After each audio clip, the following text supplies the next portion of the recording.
In a recent insight, we briefly touched on esotericism, and one cannot discuss said subject at length without also mentioning its companion, which is occultism.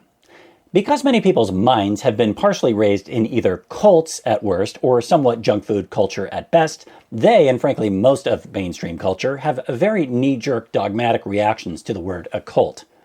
Those heavily indoctrinated into the cults of the religions of empire, and we'll never stop talking about those, so you're welcome, instantly go to Satanism, Baphomet, and darkness when they hear the word.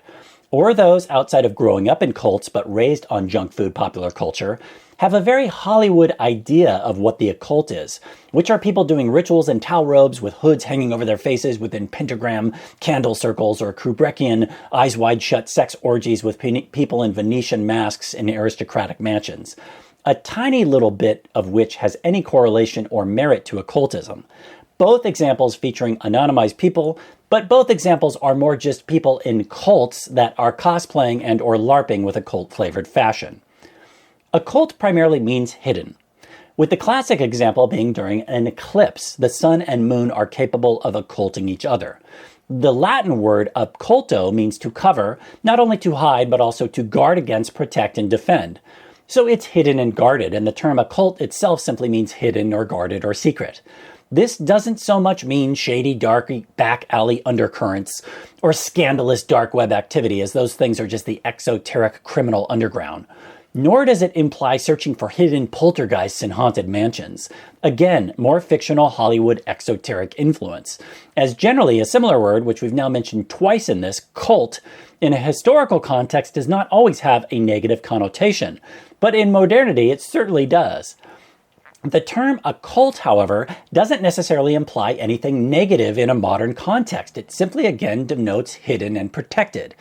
And to add to our previous definition, which is a collaborator of the word occult, which is esoteric, which just means little known and inside, both esoteric and occult knowledge is what is hidden inside of you.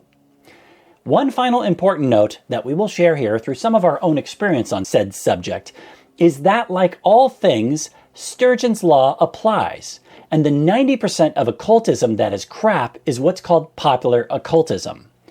Reddit is one of the coolest places on the internet, but the occult subreddit is not a cult.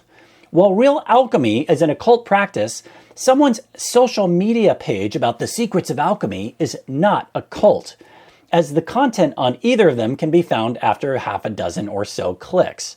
The real way one finds actual occult information or knowledge is through a teacher and student relationship, with one who already has had experience in traditions that involve the pursuit of hidden esoteric knowledge and can transfer said information to said student, often associated with the search for deeper understanding of the mysteries of existence, stretching into esoteric areas that absolutely are spiritual and mainly deal with an individual's psychology, and how the individual psychology relates to the society psychology, and why that is important we'll continue to highlight through this series.